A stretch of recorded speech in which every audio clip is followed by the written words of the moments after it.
Hello! Ngayon, isi-share ko sa inyo kung paano mag-send money gamit ang Paymaya account papunta sa Smartpadala. Yes, magpapadala tayo sa Smartpadala gamit ang Paymaya.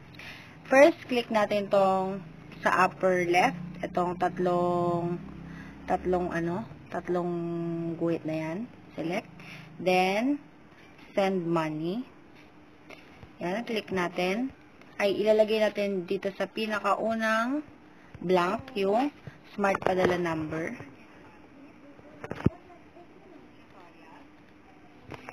Smartpadala number ng padadalhan natin.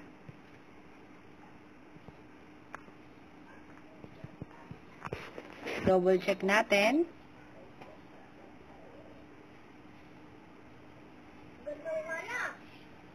Yan, pag na-double check na natin, okay na, naka-default naman na smart money. Then, amount. Then, click lang natin yung, andito, yung continue.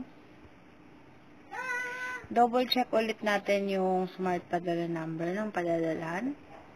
Make sure na tama, kasi pag nagkamali yan, naku po, mahirap nang maibalik or baka hindi na mabalik. Double check natin. So, sa halagang 200 pesos na ito-transfer natin, ang transfer fee ay 3 pesos.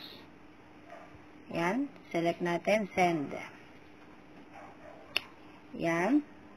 Ito na yung confirmation message na successfully nakapag-transfer na tayo. Ito yung reference number. Ito yung kailangan nating ibigay sa receiver para maklaim niya yung padala natin. At syempre, isi-send pa din natin sa receiver yung confirmation SMS or yung text message na successfully sent ang ating Paymaya. Yung text na yon, ipapakita niya sa Smartpadala outlet kung saan siya mag-claim para makuha niya yung pinadala natin.